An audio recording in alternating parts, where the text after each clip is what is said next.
Welcome to Dan Talks United. We're back after a long break, and I've got a guest here today, all the way from across the pond. My man Dash is here, and we're going to get into things with Dash. First time that we've got a chance to speak live on the show. I know that Dash has come into the comments a few times when I've been live after games, which much appreciated. We have been having chats behind the scenes, but this is the time now. It's taken a while, and it's all my fault because I've had rubbish platforms, but now that I'm on a good platform, I can now invite Dash on. We can have a good discussion about Manchester United, and no time better than this after such a long break. But before we get into things though, Dash, please tell us where people can find you, and then also just tell us how you are, and then we'll get into things. But where can we find you first and foremost? Hello, everybody. Of course, like Dan said, my name is Dash. I go by Dash Ticks on every platform, on TikTok, and most importantly on YouTube as well too. So go ahead and give me a follow. I'm fairly new to the content creating community. Talking about Manchester United, my favorite football team. So I love football. I love people that love what I love. So go ahead and give me a follow. Let's have conversation. And you've heard is from USA, and he called it football people. Yes. We love it. I am one of very few people that will call it football, even though sometimes I have to say soccer just to have people. Yeah, so people understand. Yeah, but we get it. You already know what time it is. And we've got the first comment of the day from SJG. Evening, Dan. Evening, Dash. Evening, back at you. How you doing? So, we're going to get into things. So how's things with yourself before we get into things anyway, Dash? How's things? I appreciate your time as well, because I know that you're working and you're on your lunch break, but how's things with yourself? Can I say as a Manchester United supporter, if I tell you that things are well, my brother and I would be lying to you, right? As a Manchester United. But aside from Manchester United and just regular life, life is good. Life is good. You can't complain about life. I've got in my life, so I'm good. I'm always good. Right, then we're going to get into things now then. So obviously it's been a long time for any people that are watching. Yes, SJG saying no soccer here, Dash. It's all football. But yes, it's been a long break, 3 weeks and change, I think. And we still don't, even though there's a match tonight, I believe. I think it's a relegation scrap. And then we've got matches as normal on Saturday and Sunday, and we still don't play until Monday night, people. It's crazy. But this is the consequence of being knocked out of all the cups and not being in Europe. It's horrendous. But anyway, let's get into it. So what I'm keen to hear, though, from yourself, but I'm just going to share this as well, because this is from Goldbridge, who is one of the big content creators.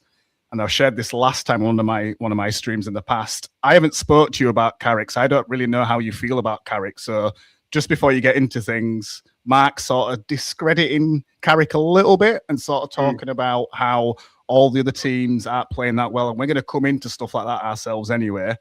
But he's basically saying that has Carrick done as well as everybody thinks he's done? Because like a team like Liverpool not doing well, Chelsea are not doing particularly well, and we weren't far off Champions League spots before Amorim was sacked. So how are you feeling about Carrick, Dash? So, I'm one of those people that say, look, he was brought in to do a caretaker job, so he need to go ahead and do the caretaker job, and we don't need to think about it beyond of what he's doing right now. Of course, you have to give him credit. The football that we're playing is entertaining. It's fun to watch. It's a type of football that when you watch it, after the game, you still want to keep watching it, right? You want to go ahead and watch multiple highlights and so on. So it's entertaining. I think it's reminiscent of the great Alex Ferguson, the great the great things that he did. So I think that's what it is. And I don't want to get too above myself when it comes to the credits that I'm giving on Michael Carrick. But he's back to the basics, playing forward in the back. That's what most Manchester United supporters want. And, of course, I agree with it as well, too. But I agree with every single thing that he's doing so far. I'm enjoying it. Good. And then I'm just going to also just quickly show this as well.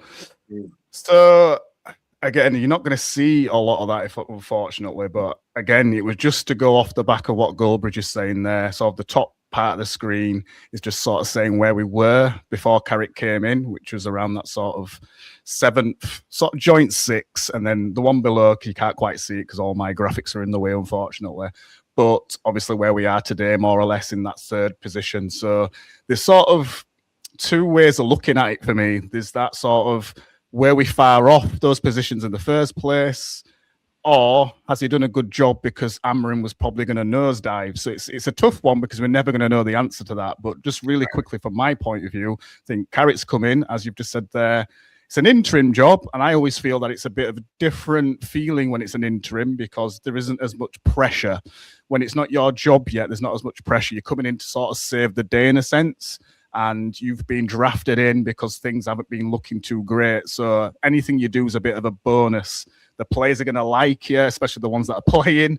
So there's certain players that weren't playing, like a Mano. So that's an easy win straight away. You come in, you put Mano back into the side. Mano's happy. You see the white teeth again, all that sort of stuff.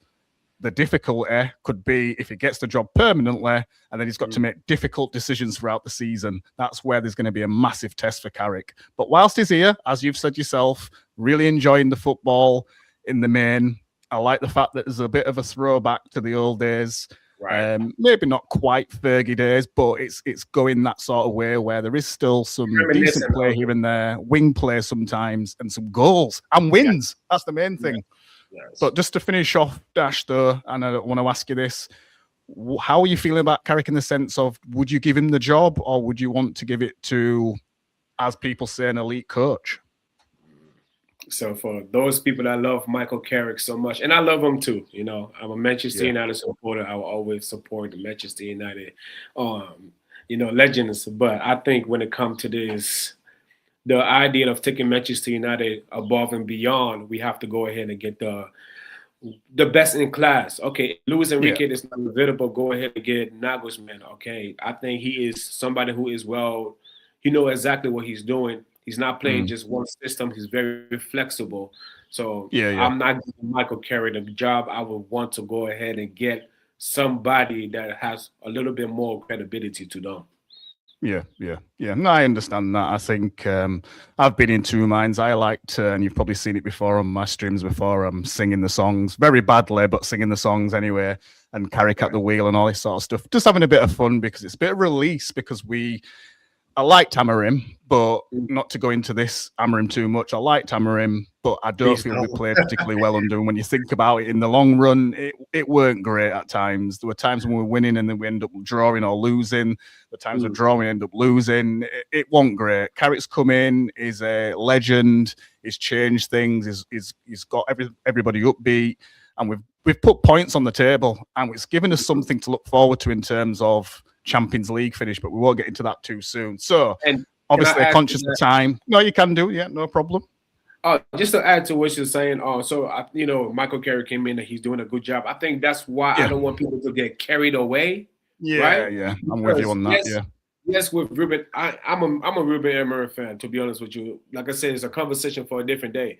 But with Ruben Amorim, the result that was we were getting each and every single week, it wasn't favorable. So people felt as if Manchester United was 100% gone. You had other people telling us that we're a mid-table club as well too. So now that Carrick is doing what he's doing, a lot of people are going to get carried away. Oh, look what he's doing. He's doing fantastic. Give him the job. He is no. You know what? I think yes, he's doing a great job, but we have a deep breath and calm down and basically look at the bigger picture and we take it from there.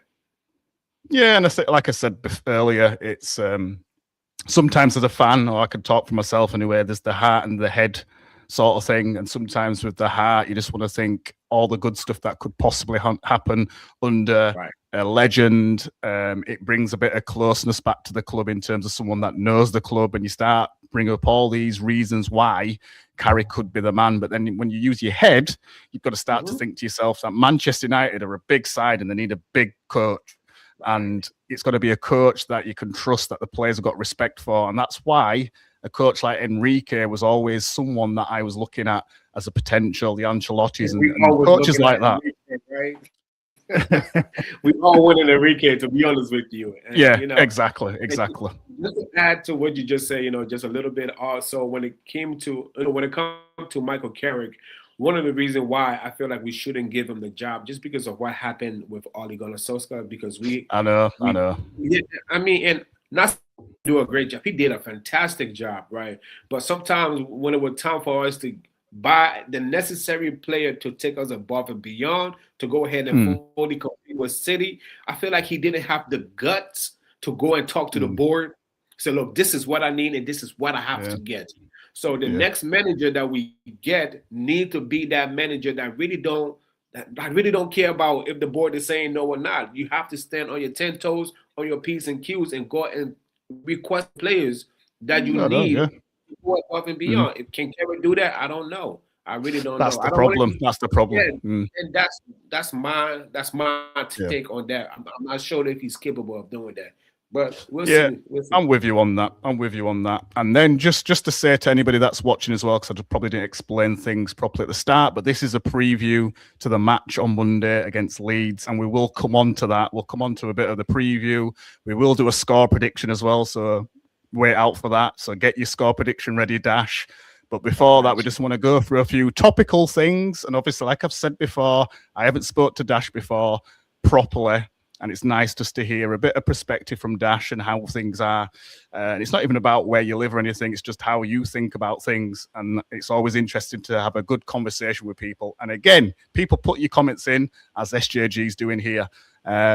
Where do you stand, Dash, if they bring a class manager in and it goes to shit and you have reservations? Would you have any reservations at all? So what SJG is saying here is, you're talking about not having Carrick, but what if you bring a class coach in and it all goes to shit? What's your feeling on that? Before we move on, just a quick answer on that, Dash.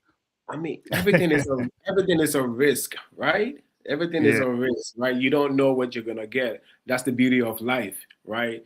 Yeah. But I think when you bring in a class manager, now that you're playing, we will be playing Champions League football. A class manager that's been doing it for X amount of years, they know exactly how to handle these competitions as well too. So I don't think you bring in somebody like Nagelsmann or even Enrique if he don't come. Even you bring in Enrique, I don't think that you are going to be out of the top four. You're still going to be in the top 4. You'll still be playing Champions League in the very next year as well, too. So, that's what I think. But everything is a risk. Everything is a risk. Everything is a risk. Everything's a risk. It could go to shit under Carrick as well, so it's all a risk. So, moving on, conscious of time, obviously, we want to get through everything because it feels like there's a lot to get through because it's been such a long time and then all of a sudden the game's almost upon us. So the next thing I wanted to just quickly discuss is just about the league in general. Now, again, I'm not here trying to discredit Carrick at all. I'm quite happy that Carrick's come in and what he's done and given us that chance to be in the Champions League again, where we should be. So we shouldn't be just sort of saying, hail, King Carrick, because you've got a black in Champions League. Manchester United should be there every single season. What we're not doing is challenging for the league, and we should be doing that every single season. But anyway, a few things I just want to note on before I get something from you is just about the season in general. How are you feeling about the season? So, for example, City, in my opinion anyway, haven't been that great this season, but they're in or on course for 2 domestic cups. They've won one already and beat mighty Arsenal already. They're on for another cup with the FA Cup. Also, on top of that, an average Arsenal, in my opinion, because I don't feel they're as good as last season, are at the top of the league without any real challenge. And then thirdly, and I'm just going to share this as just a bit of fun at Liverpool, is Slot's pretty much crashing out of all the cups, and he's almost crashed out of the Champions League. I can't see him coming back against PSG. I mean, anything can happen at Anfield, I appreciate. But as that's saying there, everything's just crashing around him after winning the league last season as well. They've got to be one of the worst league holders. So just really quickly from yourself, Dash, how are you feeling about the league this season? Are you thinking that the league's of a good standard? You think it's a bit poor this season? What's your take on it? I would say even last year, too. Last year wasn't the best of the Premier League that we know, right? From the point of view of a Manchester United supporter, that's the league really do need us. They need us They need us to be that team, because if we are competing at the highest level, you already know that the competition is going to be there. And you can see even Manchester United is not playing good football. Every team, when they come to Old Trafford or when we go to them, you see how much they play. It feels as if they're playing a Champions League final. But, you know, for us, of course, we had a rocky start from the beginning of the season, right? And also in the middle of the season, that we had a couple of times that we could have even cracked into that top 4 or even the top 5. But we kept on missing opportunities. Like we would need to win a game, but then we would tie. We need to tie the game or win a game, then we will lose. You know, that's what it was. You know, that's what the Premier League is, right? But I think from a Liverpool perspective, after purchasing all the players that you purchased, now your manager don't know how to make decisions. Does that make sense? Yeah. Now we don't know how to pick the correct team. And Aston Villa, that we all expect to even be sitting in that number 2 position, right? What happened? Your form is now dropping. So the league is not the best that it needs to be. Arsenal is ready, because they're the only consistent team this year. They are. Yeah. But at the same City, time, they've not had much pressure either, have they? That's the thing. Nobody's pressuring you. No. City is losing games, and City had a bad patch, in the middle of the season as well too. So that's what it is. Yeah. And that just comes to show that if you're the team that is consistent, you will be able to win the league. And maybe that's why, that's what it is. I think that's what I think about the league this year. Everton is a little bit disappointing to me as well too, because you should be higher. Yeah. Chelsea should be higher. It's that's what it is. That's what the league is. I mean, it's not the best of Premier League, but Yeah, and I think it's kind of shown that in Europe a little bit as well, because you think of again, Spurs haven't been great. I know obviously they haven't been great in the league anyway, but in Europe they're representing us in Europe, or they have done. Liverpool the same against PSG. I appreciate PSG are probably the best team maybe at the moment. Them and I mean I'd say Bayern, but Bayern haven't really won much outside of Bundesliga for a while, but they're a really good team this season, though, Bayern, and I can see them going far. Real Madrid aren't the Real Madrid of old, but again, City are out. They are out, aren't they, City? Yeah, City are out. It's only really Arsenal that are there, but again, they've been quite lucky to get the teams that they've been drawing against, so it's going to be interesting to see how they do against one of the big boys, and they're going to get a big boy soon, so that's going to be interesting. But in terms of reflection on our league, it's not looked great from, I suppose, the inside looking in anyway. And again, I'm not saying any other leagues are sort of tearing it up or anything, because obviously still Spain, Real Madrid, Barcelona, are they the best Real Madrid and Barcelona ever? Not really. Yeah. But you'd expect, we've sort of dominated Europe for the last sort of few seasons up until this one, I'd say. So it's just a strange, I mean, maybe City are a bit burnt out though as well, so it's not really a good reflection there. Liverpool and City for the last few years were sort of going at it with each other and getting sort of those record points, finishes, high 90s, going into the hundreds and stuff like that. But we just haven't had that for the last couple of seasons. So things do need to improve. And really quickly on this, I think some of the reason for that is just, I don't think players are able to express themselves in the same way anymore, because we're copying too much off Pep and this sort of tiki-taka, and you must not leave this zone, you must pass in this third, and there isn't that sort of expression. So when I've watched Bayern, not much of them, but when I have watched Bayern, you see players like Elise, he's just expressing himself, You look at Real Madrid now, where they've got their interim sort of coach, and you've got Vinny Jr. He's back to where he was to a certain extent, expressing himself, Mbappe and that sort of thing. So you kind of need a bit more of that, where you've got teams just playing with a bit of flair and really going for it. And that will just entertain the masses as well at the same time. I think there's things that are just too rigid. And I think that's what the issue is for me. But that's just my take on it. And like I say, people, if you're there, put some comments in what you think. I've just put that comment up there because normally that triggers me saying Southgate for the coach of Manchester United. I can't have that. I can't have that waistcoat wearing. You know what? I won't swear at this time, but I can't have him coaching Manchester United. I'm sure you can't either. Dash is terrible. We're not having that. But let's get rid of that comment. So we're just gonna, as we've been talking about the quality of the Premier League. I think it's good just to have a look at this and see what your take is now. So, although I don't particularly feel that we've had the best Premier League this season, this is still happening. So, I'll just put it to you and try and put you on the spot here a little bit. We're going to be in Champions League, aren't we, next season? Now that there's a fifth spot. What you saying? Yes. Are we going to win it, you say? No, we're going to be in it. We're going to qualify. We're going to be in the Champions League next season. Now that there's 5 teams, are we definitely in it now? 100%. Dan, I don't care about the 5. I don't care about getting the number 5 position.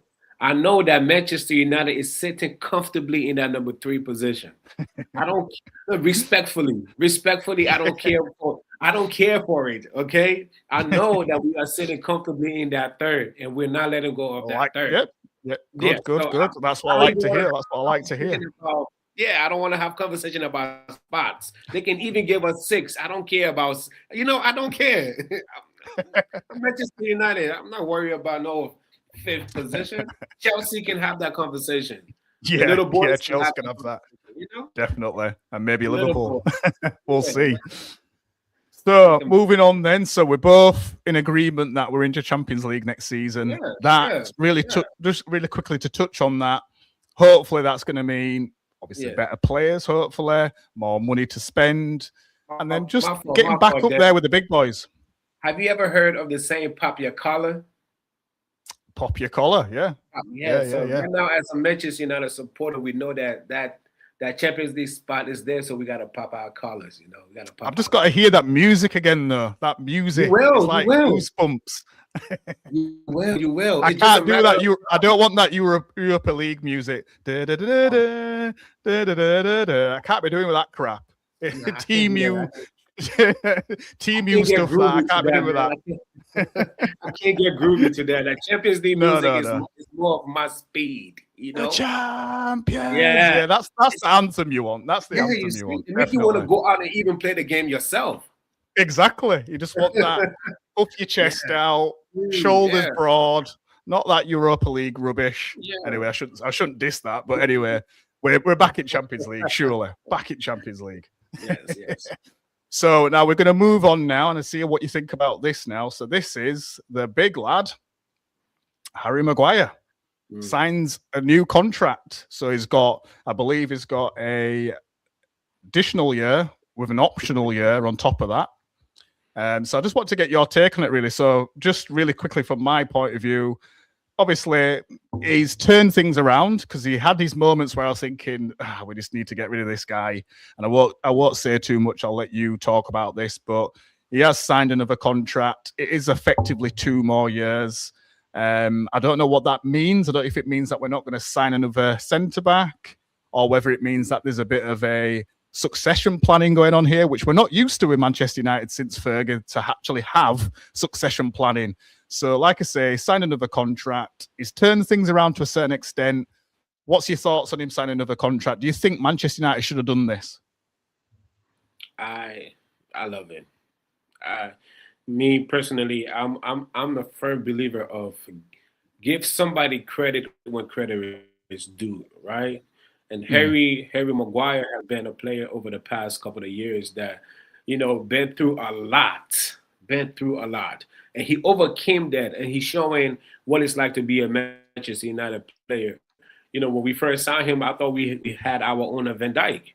Okay, yes, it hasn't really went that way, but now the threat that he opposes, especially in the opposite box, you just can't get rid of that, right? You just can't. Yeah. Now that Casemiro is leaving, you need somebody that can also head the ball and put it in the back of the net.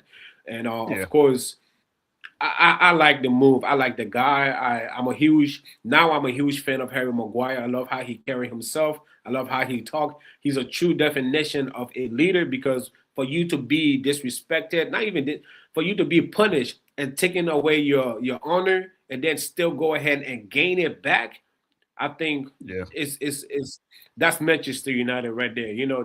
That's fighting for your place. That's fighting for what is due to you, and I support it 100%. So congratulations to Harry, man. Big H, let's go.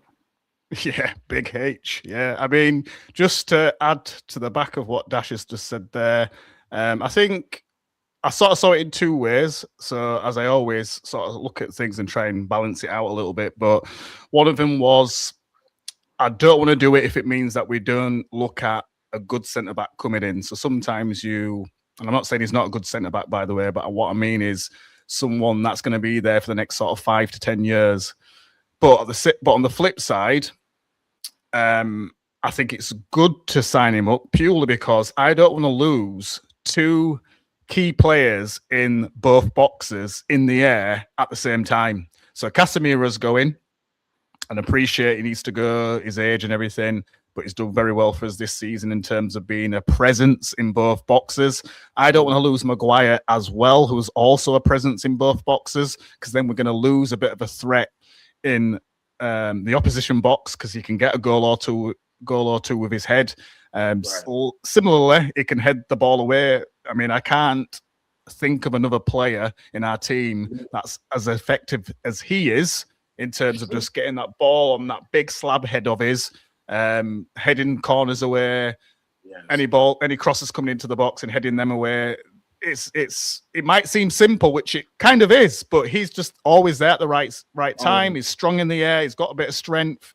And he's got a little bit of grit to him as well at times. You know, when things are going up against us and you've got certain players that are trying to rile us up, he gets in and amongst it. He gets in the mix. I can't remember. He's big bro. He's big brother. You know, he's big bro. He's everybody. This is it. Yeah. He's shoved people out the way. He's protected Euro. He's protected all the young players. And like you've said yourself, he's got that experience. He's passing that experience down. So I think that's valuable. Definitely. You need that, especially coming into this Champions League season that we're going to be playing next year. You need that. You don't need. We need numbers. We need options. You need option, and you have to have somebody like Harry Maguire in the team, or even in the starting lineup, but even in the locker room that can be able to talk to these young players, that can be able to talk to the upcoming or signings that we're going to bring in as well too. He's a leader. He needs to be there. Yeah. Yes, he doesn't have the captain band, but hey, he's a leader. He needs to be there. Exactly. Definitely. Just like Marco, let me add a little bit to this. Just like Tom Heaton, right? Tom Heaton is he's not the type of player that will. He's not playing all of the time, but you need him in the locker room because why? For morale, you need him for the morale. You need him to motivate other people. That's what it is, and that is very important. It's important in every professional sport. Yeah, definitely. And I think sometimes it can seem a bit strange when you're sort of keeping Heaton longer. So every season you seem to extend, but then when you listen to, I mean, again, these are things that you don't always see behind the scenes, and some of the stuff you already said yourself. You listen to other players and they'll compliment a person like Heaton because he's good around the camp, he passes on good advice, is motivational, all that sort of stuff. It keeps that morale going, and sometimes you need that. And again, he's been around such a long time, so he knows the club. You need that. You always need that. And he knows the club in or from like the back of his hand. He knows this, man. Yeah. Definitely. As fans, we won't understand that, but it is what it is. Yeah, exactly. So overall, I think we both agree that it's good for Maguire to extend. It's going to give us that much needed experience. Yes, we know he's getting on a bit. We know that. And we're not expecting him to probably play every single game. And the hope is that you've got like De Ligt coming back. It's probably going to be more next season now with De Ligt. I don't know what's going on with that back issue. Martinez, you can't rely on him because he just comes across a bit injury prone. Euro's just still young. Heaven's still young. I'd like to see another player come in. I'm not bothered if it's someone with a bit of potential that comes in rather than a sort of 70, 80 million pound sort of centre back. I'm quite happy for someone that's promising coming in at a good sort of price fee. And then sort of Maguire almost handing over the baton. I'm quite all right with that. But I think when you start to lose too many experienced heads at once, it will impact us. Look at Chelsea. Like you say, look at Chelsea. They've gone all young, purely young. Nobody's got an issue with buying some young players even there, but you've got to blend them. You've got to blend them with experience. And I think they really messed up when they let a couple of the older end leave. But that's their model. I'm hoping that Sir Jim's not copying off that Chelsea model because sometimes it looks like he is doing. But I just want that good blend. And if the player's good, it shouldn't matter what age they are. But you still need that experience round is the main thing. So we're just going to move on now, and as we go on to more of the match preview, what I always do before a match is sort of look at the form of both teams. Obviously, we're playing against Leeds. Look at their form. Look at our form. So I'm just going to try and share this and see what happens, because technology at its best. But if it doesn't share, then I'll just have to read from it. Here we are. I think it's going to work. There we are. So I hope everybody can see that. So really quickly then, on the left-hand side, that is ourselves. And on the right-hand side is Leeds. So going sort of from the bottom. So this is the last 5 games, people. So we'd beaten Everton 1-0. We beat Crystal Palace 2-1. Then we lost against Newcastle. That sort of, I don't know what went on there. I think we all know what went on there. Let's move on quickly. Then we beat Aston Villa, which was really good for us because it was like a 6-pointer. And then another disappointing result in my eyes was that 2-2 against Bournemouth. Leeds side then, they lost against Sunderland. Then they beat Norwich, which must be in the cup. It was 0-0 against Palace, 0-0 against Brentford, and then 2-2 in that last game. And then that must be the one where they've gone through in the was that in the FA Cup. So that's sort of the last 5 games for both teams. Does that really tell us much? We're not going to go into score predictions yet, but are you sort of picking up anything from that sort of form guide yourself, Dash? Anything that's jumping out on you there? I mean, it's going to be a good game. It's always a good game against Leeds, generally speaking, because of the rivalry. I think good thing for us is that we're at home, because they've been very good at home, Leeds. We drew with them, was it 1-1 the last time we played them at their place this season? We're at home this time, so hopefully that's some good omens. But like I said, the past results there, you can't always read from that, because sometimes teams come to Old Trafford and they really want to go for our necks, don't they? They really want to put their foot on our necks. And they're desperate to beat us, so you can never really tell. But I always like to just have a quick look at the form, guys, see if there's any sort of confidence you can build from it sometimes. But like you've just said there, I think it will be a good game.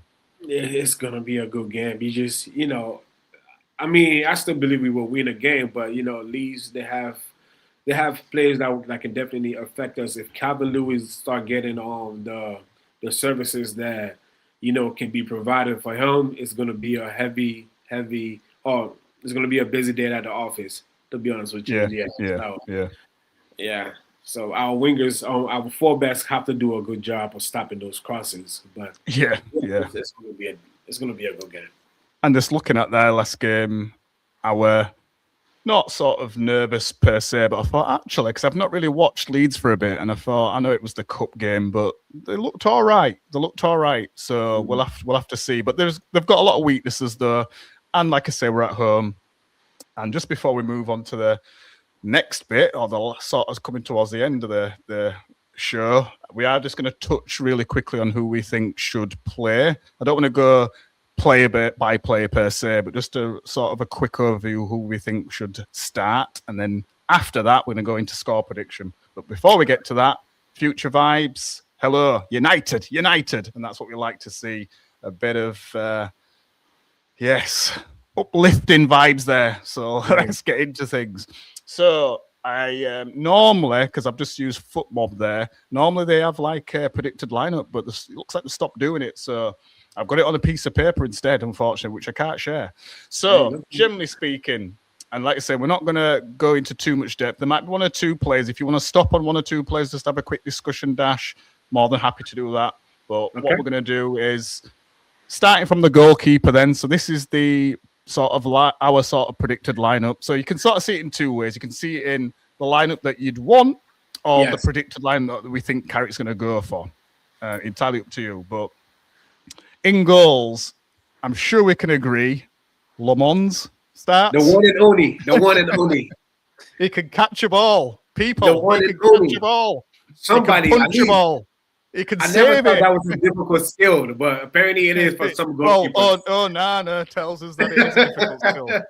Oh, wow. But yes, man. So there's no arguments there then. No right argument. back, Dallo, what we saying? Because that one can be contentious with people. I mean, he is the only person that is available, right? Mazraoui could probably go there, but to be honest, I think he could go there, but available. I'll go with Dallo.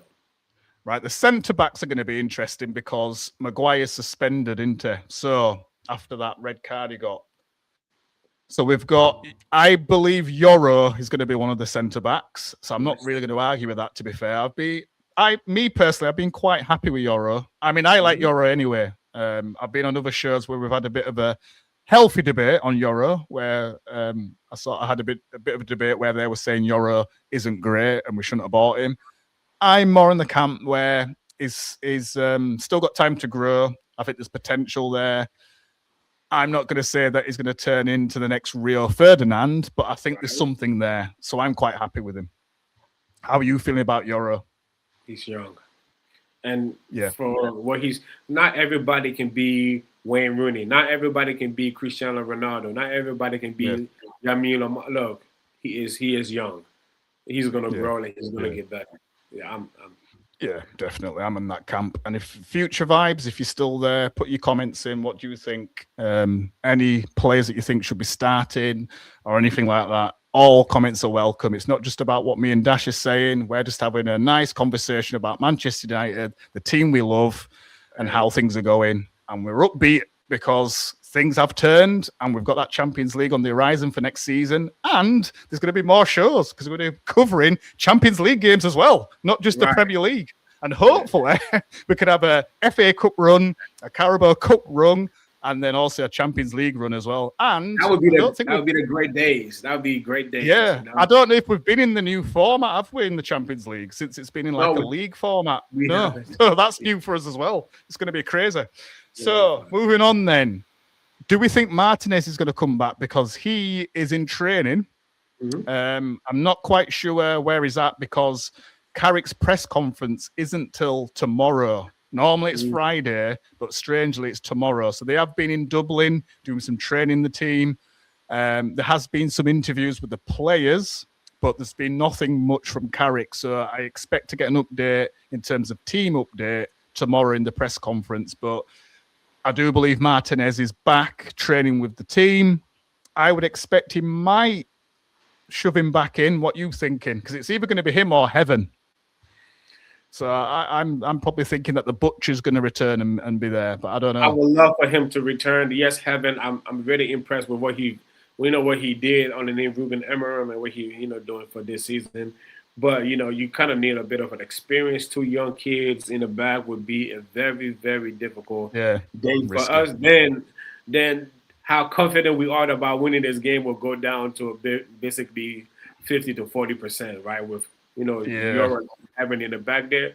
But I want the Butcher back. I'll definitely want that. I need that experience, and I think he will play.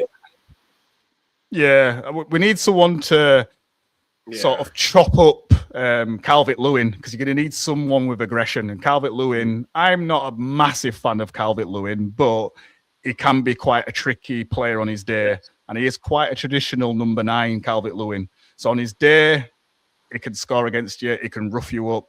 We can remember him from his Everton days, and he's been quite decent at Leeds. So he's got to be a player that we've got to watch out for. So I'd like to see the Butcher back for that one. So left back, Shaw. Is any arguments there? I'm not so sure there's any arguments there. Not so sure. What other options do we have there? This is the problem. So let's swiftly move on to the midfield then. Meno and Casemiro as the partnership. I don't think there's any arguments there, is there? Like I say, otherwise it's Ugarte. Ugarte, and I'm very disappointed with Ugarte. I thought on Amorim because you play with him at Sporting, I thought this was going to be the season that you take off, but I really been disappointed with him. Yeah, very disappointed. Definitely. Nevertheless, we're going with. Yeah, so those 2 in midfield, and I think that's the way to go. And then after that, I think what's going to be always tricky is who's going to play sort of 9/false 9. But let's look at who we think's definitely going to be in there. Bruno, number 10, no arguments. I The can't best see an number 10 argument in there. the world. You can argue with Best number 10 in yourself. the world. You can argue with yourself. You can argue with your mama. You can argue with your brother, your sisters, your cousins. I don't care. The best 10 in the world. Number There 6 you on are. the Ballon d'Or list. I don't care. From across the pond, you've heard it here first. And Mbeumo, I mean, the only thing I'd say with Mbeumo, he has been a little bit off for me, but I've got to. Oh, do I say I've got to have him in there? Yeah, I'd start him. How about yourself? Any reservations on Mbeumo, or is it no brainer for you? Straight in. I think between Mbeumo and Ahmad, one of them have to come off the bench, and it's okay for them to come off the bench, right? Yeah. I just think it's about time for one of them to come off the bench. Mbeumo, you're not playing World Cup, bro. So yeah, it might be his turn. It might be his turn to be on the bench. To be honest, but I mean, I also see why Ahmad would be on the bench too, because Mbeumo, you need a finisher, and he's a natural finisher. Yeah, definitely. He's a better crosser of the ball than Ahmad is.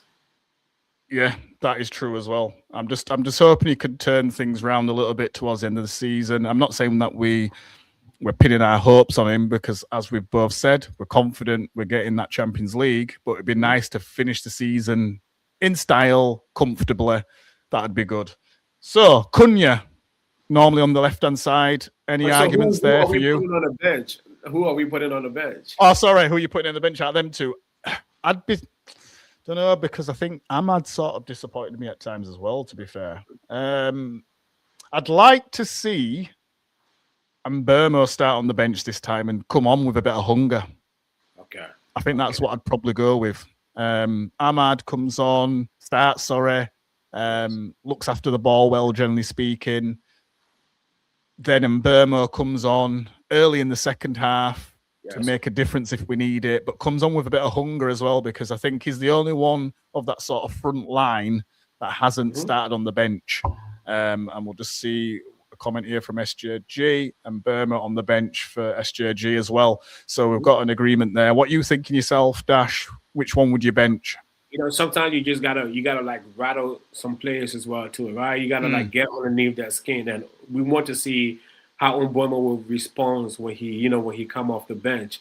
You saw how Cunha respond when he was coming off the bench. So we want to see what Mbeumo is going to do. So go ahead, go put him on the bench. Let's see, let's see what he does. And that's SJG saying here, Green there, saying that disappointed them in the last sort of few games. And obviously just wants to see him come on with a bit of hunger, and maybe that might just spike a little bit of rebuilding form, really. Because I think, like you've just said there, Manchester United should all be about competition. It shouldn't be that you definitely have your position. Obviously, it's different with one or two other players. So, like back in the day, Keane would always start. You can't argue with that. Or Cantona would always start. You can't argue with that. But there was always competition elsewhere for me, and that's what you need. And similarly, again, into the future here, you've got to have that competition, because that's where you get the hunger. That's where you get people battling for positions. And you just don't want people throwing, strops and stuff like that. Like you look at other teams like Liverpool, you look at Salah, for example, and he's not happy that he's being benched. And I understand it, because he's a really top player and it's never happened to him before. I get it. But sometimes you need to just do something different just to get something out of them, almost like to shake them and say, come on, Mbeumo, get back to where you was when you first came in. So let's give it a try. And like you've said earlier, it's not always a bad thing to be on the bench. It's not always a bad thing. You can do what Cunha did. Carrick came in. I'm not saying he didn't fancy Cunha, but he sort of started Cunha on the bench. Cunha came off the bench and just played for the badge, played for the shirt, tried to prove Carrick wrong, which he did do in a sense, because he got assists or he got goals. And you look at that goal against Arsenal, for example, he and that sort of game-changing aspects that he has, where he can just jink into the box and get a foul and a penalty. So you've got to come onto the pitch and show the coach, you've got it wrong, Michael. Michael, you got this one wrong. I'm the man round here. That's what you need to do. So moving on then to the more difficult one. Do we go false 9 or does Sesko start? What you saying? And in I the say sense, I say you should put Lubuemo on the bench, so I want Sesko to start. So yeah. so That was yeah, probably a go bit of ahead. a spoiler there. Yeah. Put Sesko on the field. Let's see exactly what he does. Yeah, I want to see because it's at Old Trafford. If it was away, I would say go ahead and keep playing the false nine. But it's at Yeah. Old Trafford. The crowd is going to be behind him. That's the point. Yeah, Yeah. yeah, they're going to be I'm with you behind on him. that. They will keep chanting his name. I think that would be very good. So yeah, put Sesko on the field. Let's see what he can do. I really want him to get a hat trick. To be honest with you. Yeah, But that's true. I think. I really want him to Yeah, get. I've been saying stuff on because I said to you before. I go on another channel, David Speaks Football, and on there, I'm saying that when he scores, it's almost like he relaxes and thinks, "I've scored now. I'm all right. I don't need to do anything else. I've scored," and I just want to see where he can get the first goal, then get a second, then get a third. And I think he has had a brace before, but he needs to get that hat trick. He needs to be hungrier for me. I don't think Sesko feels like he's a hungry striker.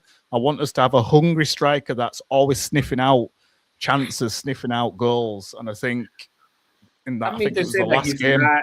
To say that he's not, I feel like it's a little bit unfair because I think what we also do have to take into consideration, this is his first season at Old Trafford, and when he started, he didn't start well, but now he's playing good games. The manager that he currently have is doing his best to manage him well. So I think got to give him this season, let him go ahead and get marinated into the Premier League, for the lack of better terms. Let him get marinated, and then then we'll see exactly to see if he's hungry or not. But he does need help too. Yeah. We'll see. I can give him the benefit of the doubt. I just think, like I say, I think there's been a couple of games where he scored and then he's through on goal and he passes, and I just think a hungry striker just takes the shot. And I think the only other thing that I'm a little bit disappointed with Sesko is that I'm not seeing I know it's not all about that, and sometimes you want him to score the actual XG goals, but some of those goals he scored in the Bundesliga, those absolute bangers, them absolute sort of pile drivers. He's got a proper powerful strike on him, and I just want to see more of that from him. Hopefully that's still to come. Hopefully it's gonna come. It's gonna come. Be patient, okay? I'm gonna take your word for it. It's coming. It's coming. We'll come back to this next season because we'll both keep going with this content creation. We'll do many more shows to come. And we'll come back to this. So I think that's our starting lineup then. Sesko, I agree with you. I'd start Sesko as well. It was a spoiler anyway because we talked about who we're going to bench between Mbeumo and Ahmad anyway. So if we're not going to bench either of those, we're going to bench Sesko. So obviously we're going with Sesko. I'll just put this on screen. SJG he's going to be phenomenal. Can't even say the word now. Just needs some more time. So yeah, agrees with you there, Dash. Agrees with you. So now, without further ado, I think it's time to do the big one. Score prediction. What you thinking? I'll let you go first. What you thinking? So give me a score line, not just draw, win, loss. Give us a score line. Look, I think I have every right. I have every right in my body to be as greedy as I want to be because my team haven't played football in a very long time. So, God, I know you're listening to me, right? I have every right to be greedy. So here is my request to God and to Manchester United players. I need 4 goals. I'm saying 4-1.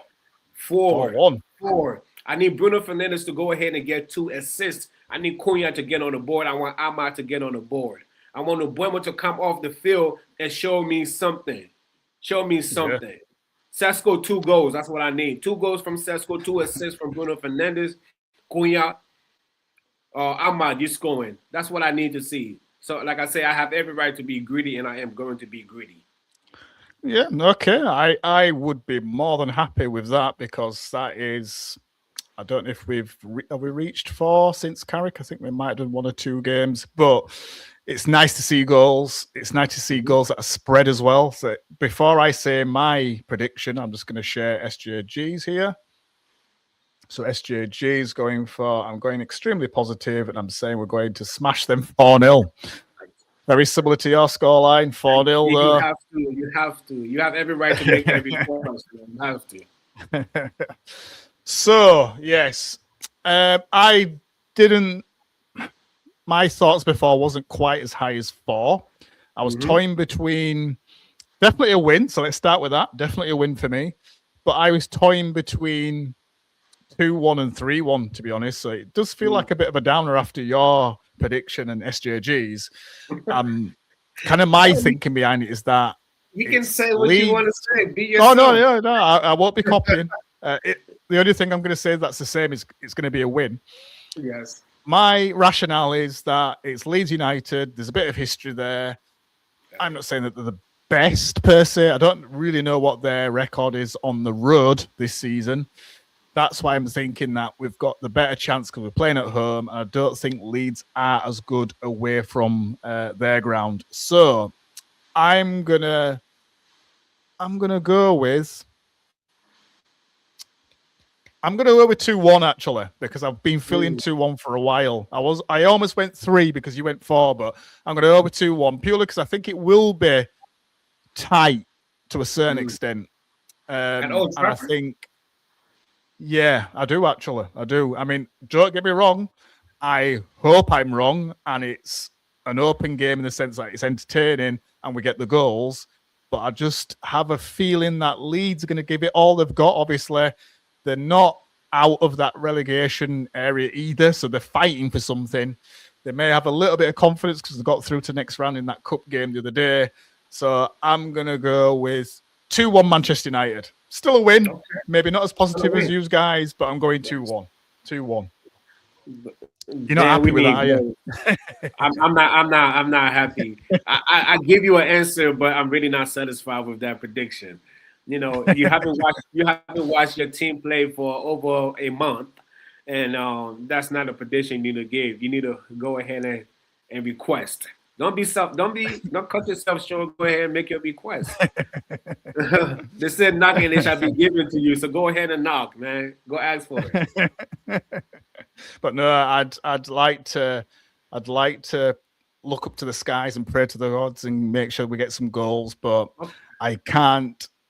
I don't know what it is. But yeah, in a way, if it's a feeling, I have a feeling sometimes. Sometimes I have a really strong feeling on a scoreline, and sometimes it's a little bit like, not sure. But I did have a feeling before today that it was going to be 2-1. So I'm going to stick with 2-1, and let's see who's closest. But if we're both right, and I hope we are, then at least we've got to win, whichever scoreline it is. But that's the main thing for me. So as I was saying earlier, it's been a long time. It feels like such a long time since we've played last.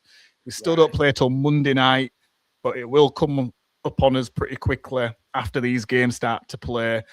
I don't know if we'll start in third position. Hopefully we will. I can't remember who Villa are playing. But either way, I'm hoping that even if we do drop to fourth because Villa win, we'll get that third place back anyway by the end of the match on Monday night. So, anything else that you want to sort of mention before we go, Dash? Because we've pretty much covered everything. No, I mean, what I want to say once again, I can be more appreciative for having me on here. It's all good. It says a lot about you once again, about the person that you are, the man that you truly is. So for you having me, I appreciate that.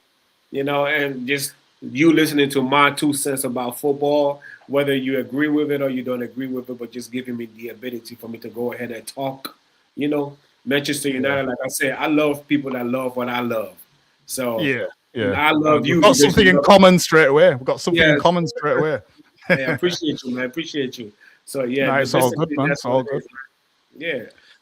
No, it's all good, and thanks for coming on. And obviously, I appreciate your time because I know that you're working and you'll have to dash back to work. But I appreciate your time. Obviously, we've been having chats. You probably thought this day was never going to come, but I've always had you on my mind in regards to going live with you one day and having a chat. And like you just said yourself there, I like to have chats about Manchester United. It's my passion Football's my passion. Hey. Basketball's also my passion as well, but for real? football's my we can get into that another time. But I play. Yeah, I don't watch it much now, but I used to. I mean, my guys, Michael Jordan. I always emulated Michael Jordan. Wanted to be Michael Jordan. I played basketball. I was quite good at basketball, to be honest. I always said if I was American, I'd probably make it because I was really good at basketball. It's very difficult to make it in UK. Then you don't have to be. You have, you can play. You can play the sport. You can enjoy the sport. But I gotta ask you a question. I know we gotta end the show. But since we're on the topic of basketball, if you could pick one player right now, what player would you pick? Who's playing now? Yeah, like who would you say? Oh, look, I like the way I quite like. I mean, again, I don't watch much basketball these days, but I quite like Steph Curry. I like Steph Curry, me. So I'm not. You're a shooter. You think you're a shooter? I was more a point guard myself. My dribbling, my handles was really good. Man, let me find out. I had a shot in me. Didn't quite get to the heights of dunking it per se, but I had a good layup on me. I had good air time as well. I could stick my tongue out and do a bit of air time like Jordan, but no. Dribbling, my handles was good. My handles were good. One of these days, right? One of these days, I will make a trip to the UK, and then we'll play every sport in the world. Okay. Definitely. And just before we go, just last comment here from SJG. Great show, guys. Really enjoyed it. Dash, I've dropped you a subscribe, so there you go. You've got an extra subscriber now since you've come on the show. That's what it's all about. It's all about. It's all about this. It's all about just having a chat. Like I say, you've got your channel going on. Obviously, I just want growth for you as well. And we're just going to have plenty more of these shows. If you enjoyed it, Dash, you don't have to commit yourself now, but definitely want you back on the show again. It's been good to have a chat with you. And again, appreciate you coming on the show because I know the time difference, 6 hours, 6 hour time difference. There's times where we probably message each other at random times because it's such a massive time difference. you make it happen, when you have a passion in it. And I just want to go ahead on, SG, I appreciate you, for even coming on the show and even giving your comment as well too. This is two people that actually don't know each other, but football brought us together. And SGA, you're part of it as well too. You're part of the family. You're part of the vibe. Let's do it, man. This Manchester United, man. That's why we're the biggest club in the world. Exactly. It brings us together. We're a global fan base, and sometimes people don't like that. Other teams have a lot to say about Manchester we don't care United. About what they like. We don't. Your fans are not from Manchester and all this rubbish, but it's like we're a global fan base. We're unique. Like what we like. We're unique. Exactly. Nice. But like I say, thanks people for watching Dan Talks United. Dash obviously is on here. Just before we go, Dash, just remind people where they can find you again. Just before we go. Yes, so the name is Dash, but of course on social platform, on TikTok, on YouTube. My name is Dash Tix. Good. So watch out for Dash, like I say, is across all the. Yes. So Dash Tix, go ahead and follow me on all platforms. I have the link in my bio. It links you straight to my TikTok account. Sometimes I go live with some other people as well too. Talking football, you will always catch me talking football. So yes. Yeah. All day, every day. So, like I say, thank you for watching Dan Talks United. I'll be back on again live after the match on Monday. Another late game again on a Monday. Let's scrap these Monday games. Get us back in the Champions League and never see a Monday game again because I am fed up of Monday games. But anyway, as always, thank you for tuning in. Drop a subscribe for Dash. Drop a subscribe for myself. Please like, please share. But see you later, people, and I'll see you back on Monday. Peace. Have a good day. Y'all.